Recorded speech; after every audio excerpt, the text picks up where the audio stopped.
우리나라도 예전에 비하면 사회 전반적으로 많은 발전이 있었습니다. 그 가운데에 인권이라고 하는 그 차원에서 본다 해도 우리나라가 그런 면에서도 많은 그 발전이 있지 않았나 싶습니다. 예수님이 사셨던 시대에는 과연 인권이 있었을까? 2000년 전에 팔레스타인 그리고 로마 제국 안에서의 사람들이 사는 모습을 보면 지금보다 훨씬 그때 당시의 사람들은 거칠고 폭력적이고 더 잔인한 그러한 인간성을 가지고 그들은 살았던 것을 알 수 있습니다. 인권이라고는 찾아볼 수 없는 그러한 시대, 그때가 바로 2000년 전에 우리 주님께서 사셨던 그때의 환경입니다. 왕은 있었지만 왕은 그냥 통치자일 뿐입니다. 힘들고 어려운 백성들을 돌보고 보살피는 보호자가 아닌 그냥 통치하는 사람일 뿐이었습니다. 그러다 보니까 힘없고 어려운 사람들은 더더욱 살기 힘든 그런 시대 뿐만 아니라 한 번 신분이 정해지면 죽을 때까지 그 신분을 가지고 살아야 하는 그때, 이러한 세상에 우리 예수님께서 복음을 전하셨습니다. 이런 세상에 우리 주님께서 복음을 전하다 보니까 이 복음이 너무 생소한 겁니다. 남을 죽이지 않으면 자신이 죽는 세상에 예수님은 말씀합니다. 원수를 사랑하라. 남을 밟고 올라서야 내가 살 수 있는 그러한 시대에 우리 주님은 말씀합니다. 이웃을 사랑하라. 이 가르침이 너무 생소했기 때문에 사람들은 그 예수님의 복음에 거부감을 느꼈습니다. 뿐만 아니라 그의 복음이 너무 또 생소했기 때문에 오히려 많은 사람들이 감동을 받고 또 예수님을 믿었습니다. 제가 인권에 대해서 말씀을 드렸지만 다른 각도지만 그때나 지금이나 사회는 다른 모습으로 별반 차이는 없다는 겁니다. 오늘 이 자리에서도 우리가 살고 있는 이 시대에도 원수를 사랑하라. 내 이웃을 내 몸과 같이 사랑하라. 이 주님의 복음 역시 생소하게 느껴집니다. 어쩌면 예수 그리스도를 믿는 그리스도인들에게조차도 이 말은 또한 너무 생소할 수도 있어요. 그러나 반면에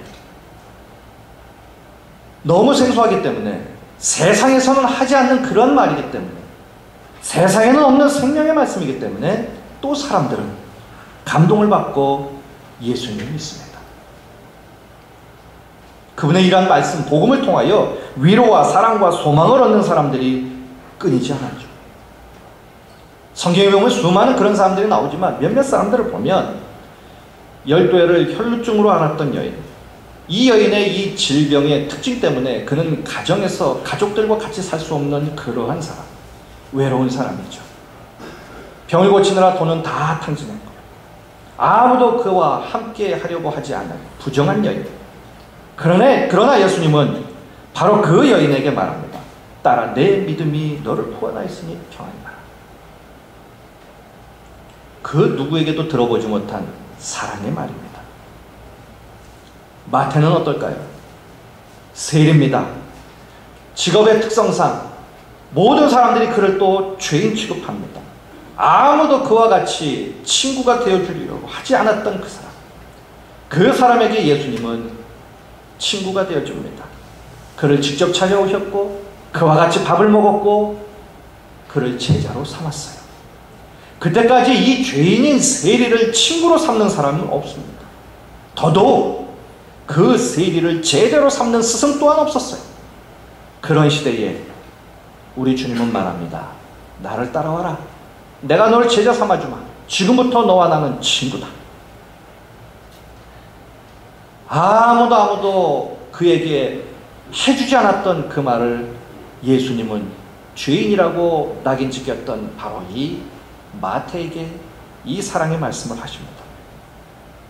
뿐만 아니라 십자가에 달리신 강도, 이 십자가에 달린 이 강도 평생을 손가락질 당했고 소외당하며 살았습니다. 세상에 복수하고자 나름대로 노력을 했지만 돌아온 결과는 살인 강도죄로 그는 십자가에 달려 죽게 됩니다. 그를 동정하거나 불쌍히 여기는 사람은 아무도 없습니다. 그저 세상은 그를 제거해버려야 되겠다 하는 생각밖에 없었어요. 그런 그에게 예수님은 말씀합니다. 오늘 네가 나와 함께 낙원에 있으리라. 그 누구에게도 들어보지 못한 사랑과 위로의 말씀입니다. 바울은 어떻습니까? 바울도 평생 이 하나님의 은혜를 경험하며 살았던 사람이에요. 그래서 오늘 본문에서 1절은 이렇게 말합니다. 그러므로 그리스도 예수 안에 무슨 권면이나 사랑이 무슨 위로나 성령의 무슨 교제나 긍휼이나 자비가 있거든. 이렇게 읽으시면 이게 무슨 말일까 싶을 겁니다. 그런데 공동번역 성경에 보면 좀 더 쉽게 풀이를 해놨어요. 이렇게 되어 있습니다. 여러분은 그리스도를 믿음으로써 힘을 얻습니까? 그리스도의 사랑에서 위안을 받습니까? 성령의 감화로 서로 사귀는 일이 있습니까? 서로 애정을 나누며 동정하고 있습니까? 바울은 그것을 경험했어요. 그래서 빌립보 교인들에게 말합니다. 여러분들은 어떻습니까? 그렇다면 우리는 또 어떻습니까? 시장이나 마트에 가면요, 떠리로 파는 물건들이 있습니다. 이 앞에 내놓고 팔죠. 물건에 하자가 있습니다. 그래서 제값을 받고 팔 수 없는 물건들 밖에 내놓고 떠리로 팝니다. 그때 사면 약간 흠집은 있지만 그래도 싼 값에 과일이든 식재료든 생필품을 살 수 있습니다. 그것을 영어로는 이렇게 써붙여 팝니다. As it is, 이렇게 써붙여서 팝니다. As it is라는 말은 무슨 말이냐면 이런 거예요. 보는 바와 같이 보이는 대로, 그런 말이에요. 하자가 있다는 거예요. 소비자 여러분들이 보시다시피 이 물건은 as it is, 보이는 대로 하자가 있으니까 알아서 사라는 얘기예요. 괜히 이거 사고 왜 하자가 있느냐 없느냐 이거 묻지 말라는 거예요. 왜냐하면 이 물건은 하자가 있는 거예요. 보시다시피 이 물건은 하자가 있으니까 하자 있는 대로 알고 그렇게 사라는 얘기예요. As it is. 그런데요, 시장이나 마트에 파는 물건들만 하자가 있어서 as it is, 보이는 대로 하자가 있어서 떠리 코너에 내놓고 파는 것은 아닙니다. 하나님 앞에서 인간인 우리는 어떻습니까? 사람들은 대개 이렇게 생각합니다. 나처럼 정상적인 사람과 남들처럼 비정상적인 사람이 이 세상에 같이 어울려 산다. 나는 늘 정상적인데 다른 사람이 늘 비정상적이어서 문제라는 거예요. 그런데 어디 그렇습니까? 사람 한 사람 한 사람 다 놓고 보면 조금씩 다 문제 있어요.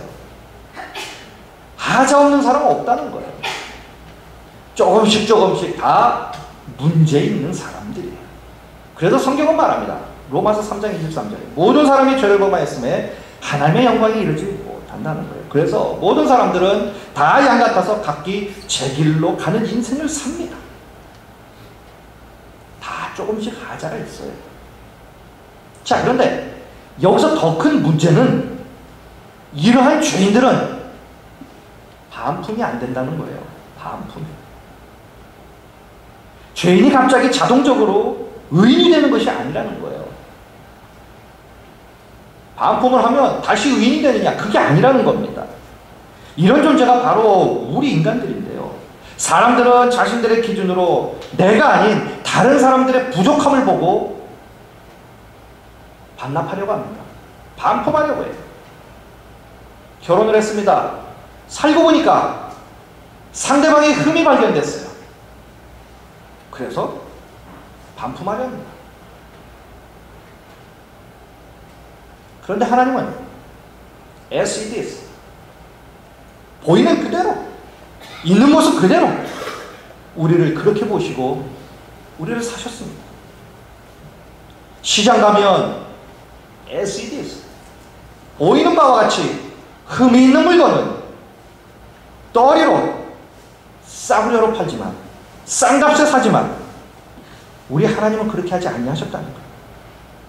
우리가 비록 흠이 있어서 as it is, 보는 바와 같이 이렇게 흠이 있음에도 불구하고 우리 주님께서 우리를 사셨는데 싸구려가 아니라 세상에서 가장 값비싼 값을 치르고 사셨다는 거예요.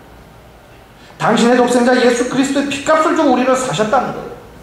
하나님의 아들이라는 값을 지불하시고 우리를 사셨다는 거예요. 하나님의 아들이라는 값을 지불하시고 우리를 사셨어요. 돈으로 환산하고 돈으로 매길 수 없는 바로 그 값을 주고 우리를 사셨다. 여러분 혹시 물건 사시고 후회 보신 적 있으십니까? 홈쇼핑을 하실 거예요. TV에 광고를 하는 거 보면 물건이 너무 좋아 보입니다. 그래서 전화를 해서 물건을 샀어요. 물건을 받았습니다. 뜯어보니까 TV에서 보던 것과 달라요. 마음이 안 내킵니다. 안 들어요. 어떻게 하십니까? 다시 전화해서 반품합니다. 그러면 도로 돈 돌려줍니다.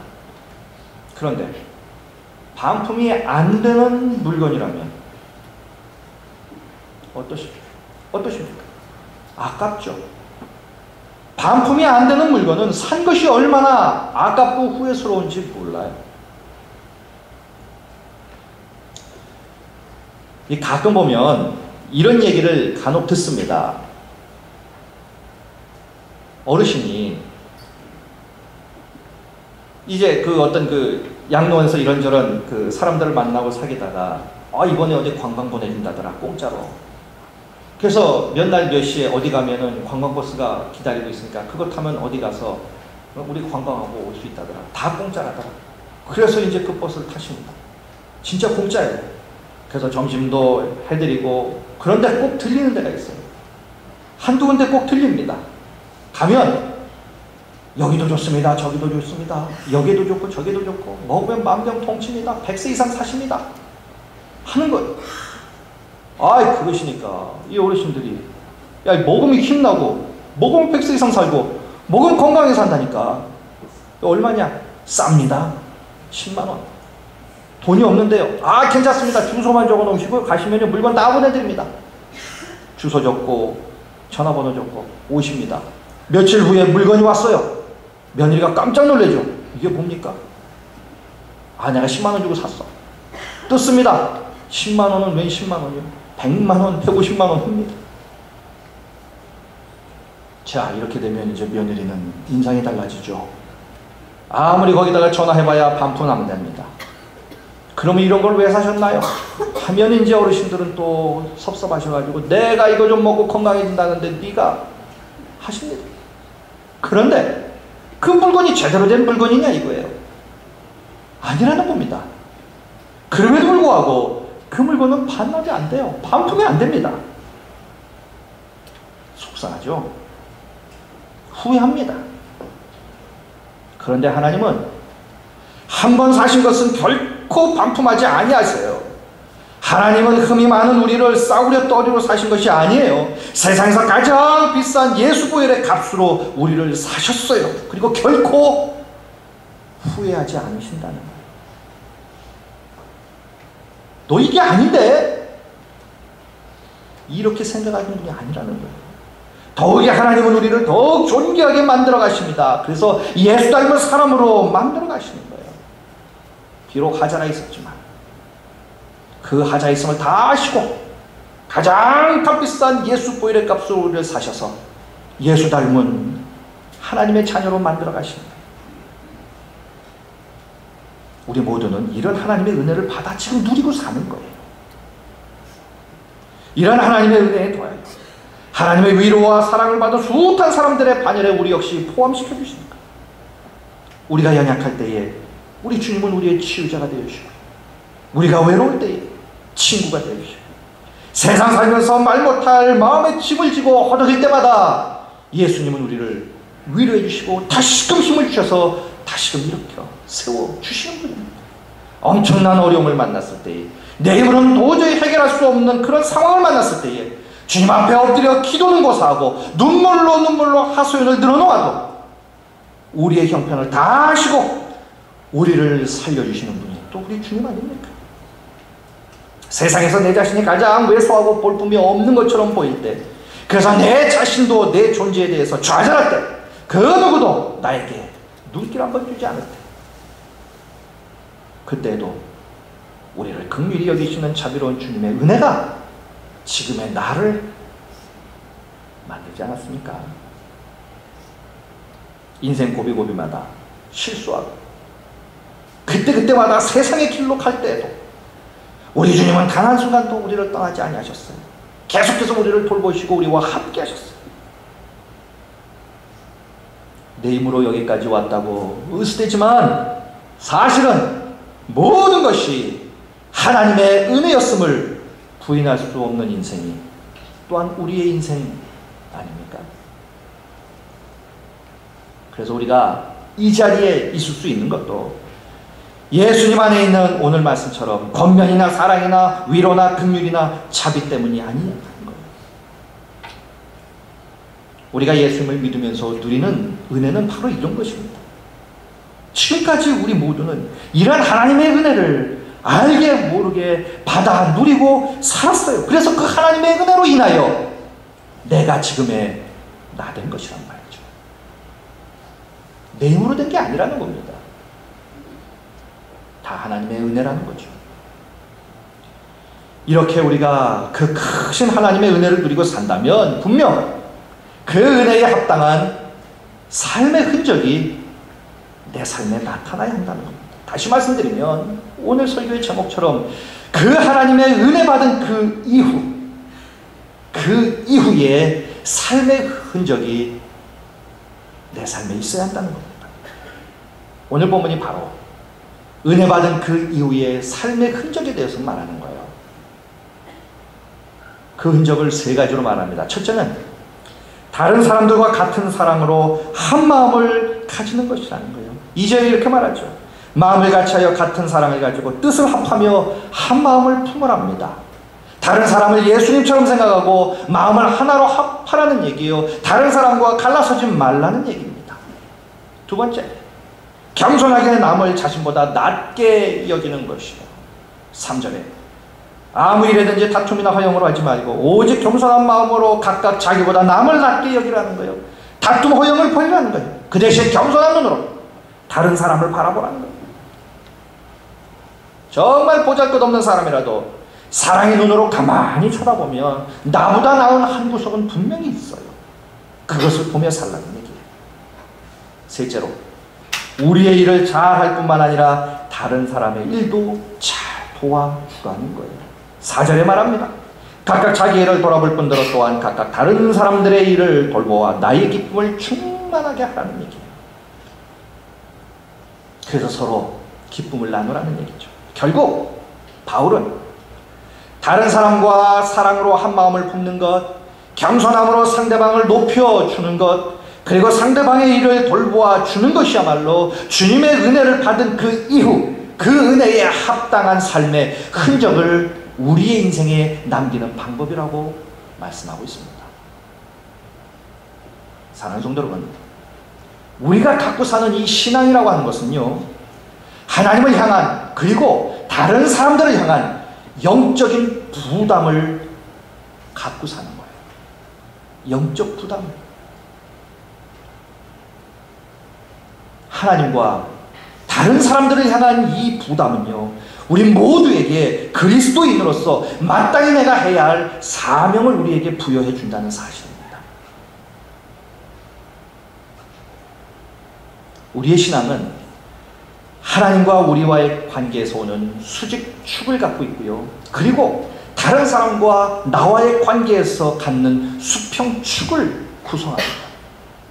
그런데 하나님과 나 사이의 관계를 잘 맺는 방법이 영성이에요. 영성이 있어야 하나님과 나의 관계를 잘 맺으며 살 수 있습니다. 자, 그렇다면 사람과 사람 사이의 관계를 잘 맺는 방법은 지혜입니다. 지혜가 있어야 된다는 거예요. 신앙생활에서 정말 중요한 것이 바로 이 지혜입니다. 하나님과 나 사이는 영성을 개발하고 우리가 영적인 사람이 되면 좋은 관계를 유지할 수 있어요. 그러나 사람과 사람과의 관계는 지혜가 있어야 한다. 지혜가 없으면 늘 부부끼리도 많이 다툽니다. 조그만한 지혜가 있어도 다툼을 피할 수 있는 거예요. 지혜가 필요한 겁니다. 그래서 제가 이 결혼을 앞둔 이 부부 예비자들을 교육할 때 늘 하는 얘기가 그런 얘기를 꼭 합니다. 이 지혜를 얘기해요. 상대방이 어떤 사람임을 잘 알아. 상대방이 욱한 성질을 갖고 있다면 제가 그런 얘기를 합니다. 목회를 한 20년 이상 하니까요. 말 몇 번 나누고 보면 이 사람 성질 욱한지 안 한지 알더라고요. 그래서 제가 성질 욱하죠? 그럼 그렇게 해요. 어떻게 알렸습니까? 뭐 누구 한 말처럼 척 보면 압니다. 그래서 제가 그래요. 욱할 때는 어떡하냐? 싸우죠. 그래서 제가 이런 얘기를 합니다. 상대방이 욱하다는 것을 알면 아무 얘기하지 않고 5분만 참아봐라. 못 참을 것 같으면 딴 생각을 해라. 아예 그 말을 귀에 담아두지 말고 아예 딴 생각을 5분 동안만 해봐라. 욱한 사람은 자기가 할 거 다 하고 나중에는 지가 와서 미안하다고 얘기한다. 욱한 사람의 특징이다. 그때는 아무리 얘기해도 안 듣는 사람들이 욱한 사람이다. 그러니까 그때는 딴 생각을 하든 5분만 참아봐라. 그럼 할 거 다 하다가 나중에 자기가 와서 내가 미안하다고 얘기하는 사람들이 욱한 사람이다. 지혜를 꼭 얘기를 해줍니다. 지혜가 있으면 싸울 것을 피합니다. 그렇지 않으면 늘 다툼이 끊이지 않아요. 그런데 이것이 아름다운 교회의 기본이기도 하다는 거예요. 자, 그런데요. 오늘 본문 앞에 보면 특별히 빌립보서 1장 29절에 보면 이런 말씀이 있어요. 그리스도를 위하여 너희에게 은혜를 주신 것은 다만 그를 믿을 뿐만 아니라 또한 그를 위하여 고난도 받게 하려 하심이라 하는 말이 있어요. 자, 예수를 믿어 은혜를 받았을 뿐만 아니라 어떻게 해요? 고난도 받는다는 거예요. 예수 믿으면. 그렇게 말씀하고 나서 오늘 본문으로 넘어오는데 오늘 본문 2장 1절 첫 단어가 뭡니까? 그러므로예요. 그러므로. 무슨 의미입니까? 예수를 믿으면 고난도 받아야 하는데 그 고난이라고 하는 것은 다른 사람을 향한 선한 사랑의 태도를 가지는 것, 이것이 고난이라고 하는 거예요. 사랑하기 힘든 사람을 사랑하는 것, 나와 의견이 다른 사람을 나보다 남을 더 나았게 여기는 것, 그 사람과 한 마음을 품는 것, 이것이 바로 고난이라고 하는 것. 왜 그것이 고난입니까? 힘들기 때문에. 힘들잖아요. 사랑하기 힘든 사람을 사랑하는 것, 나와 의견이 다른 사람을 나보다 낫게 여기는 것, 그 사람과 한 마음을 품는 것, 어렵습니다. 고난이에요. 그래서 힘든 거예요. 그런데 오늘 말씀에 성도는 그 고난도 받아야 된다는 거예요. 사랑하기 힘든 사람을 사랑하는 것, 나와 의견이 다른 사람을 나보다 낫게 여기는 것, 그래서 그 사람과 같은 마음을 품는 것, 어려워서 고난이지만 그 고난도 달게 받으라는 거예요. 그래서 그렇게 사랑하며 살라는 거예요. 그런데 이 고난은 고난으로 끝나지 않는다는 것이 또한 우리가 이 고난을 짊어질 수 있는 이유입니다. 그것은 바로 결과적으로 그것이 나에게는 복이 되기 때문에, 나에게는 복으로 돌아오는 것이기 때문에 고난이지만 그것을 짊어지라는 얘기예요. 미국의 존 비비어라고 하는 그 목사님이 계신데요. 베스트셀러 작가입니다. 이분이 쓴 책 중에 존중이라고 하는 책이 있어요. 이 책은요, 그리스도인들이 다른 사람과의 관계에서 가져야 할 태도 중에 가장 중요한 태도를 이분은 존중이라고 여겼습니다. 그래서 다른 사람을 존중하는 태도가 그리스도인들이 가져야 할 아주 중요한 태도라고 이렇게 말했어요. 그래서 남을 존중하는 사람이 자기도 존중함을 받는다는 거예요. 그리고 이 사람이 하나님의 복 또한 받는다는 얘기예요. 그 책에 보면 이런 내용이 나옵니다. 한 목사님이 베드로전서 3장 9절을 설교했어요. 내용은 이런 겁니다. 악을 악으로 욕을 욕으로 갚지 말고 도리어 복을 빌라. 이를 위하여 너희가 부르심을 받았으니 이는 복을 이어받게 하려 하십니다. 자, 상대방이 자신에게 억울하게 대해서도 그를 존중하여 오히려 복을 빌어주라는 거예요. 그러면 내가 복을 받게 될 거라는 거예요. 자, 예배가 끝났습니다. 그러자 한 성도가 그 목사님을 찾아왔어요. 그리고 말합니다. 목사님, 저는 보험회사의 간부입니다. 그동안 열심히 회사에서 일해서 부사장으로 승진하는 승진 후보 1순위가 되었습니다. 저희 회사에 있는 모든 사람들은 제가 어떻게 일했고, 그리고 제가 그 1순위로 부사장이 될 수 있다는, 또 돼야만 하는 그 이유를 모든 직원들이 다 알고 있습니다. 그런데 회사는 내가 아닌 다른 사람을 부사장으로 승진시켰습니다. 이유는 하나입니다. 그 사람은 백인이었고 나는 흑인이었기 때문입니다. 그래서 저는 이번 주간에 항의하기 위해서 법원에 가서 제소를 하려고 했는데 목사님의 설교를 듣고 다 망쳤습니다. 결국 그 교인은요, 법의 호소에서 억울함을 풀려던 생각을 포기했습니다. 그리고 하나님께서 원하시는 방법대로 하기로 결정을 했어요. 그리고 이튿날, 월요일날 회사에 출근합니다. 그리고 그는 부사장이 된 자기 동료에게 가서 손을 내밀고 인사를 합니다. 승진을 축하드립니다. 당신의 최고의 부하가 되어서 열심히 당신을 도와 회사 일을 하겠습니다. 그리고 그는 그 부사장을 존중히 여기면서 회사를 위해 혼신을 다해 일을 합니다. 그런데 얼마 후에 그 회사보다 더 큰 다른 회사로부터 연락이 옵니다. 그를 스카우트하고 싶다는 이야기였어요. 그는 거절했습니다. 또 연락이 왔고 또 거절했습니다. 나중에는 그 회사에서 이렇게 말합니다. 당신이 원하는 만큼의 연봉을 드리겠습니다. 이 종이에 당신이 원하는 만큼 쓰시면 됩니다. 그래서 그는 아내와 고민하다가 아예 상대방을 보이게 하려면 엄청난 연봉을 요구해야겠다 생각하고 현재 연봉의 3배를 요구하기로 마음먹고 종이에 써서 다음날 만나 그것을 그 사람에게 보여줬습니다. 그런데 그 회사의 그 직원은 하는 말이에요. 쏘신 것을 저는 볼 필요가 없다고 생각합니다. 왜냐하면 저희 회사에서는 이미 당신에게 지금 받는 연봉의 4배를 드리려고 결정을 했습니다. 결국 그는 원래 있던 회사보다 훨씬 더 큰 회사에서 최고의 간부로 엄청난 대우를 받으며 일하게 되었습니다.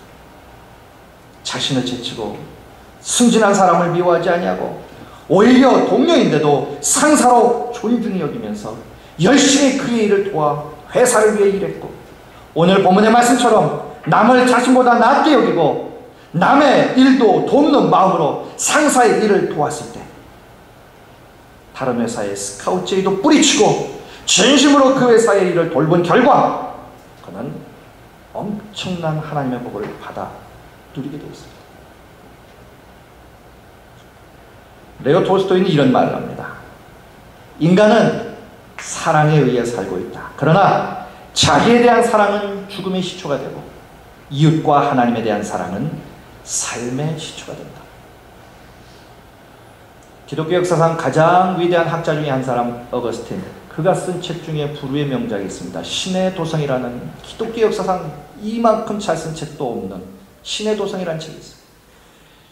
이 책에 보면 두 개의 나라를 말합니다. 하나는 땅의 나라, 다른 하나는 하나님의 나라를 말합니다. 이 두 나라의 결정적 차이를 이렇게 말합니다. 사랑, 즉 은혜라고 말하는 거예요. 땅의 나라를 지배하는 사랑은 자기 사랑입니다. 자기만 사랑해요. 남에게는 관심이 없고 무시합니다.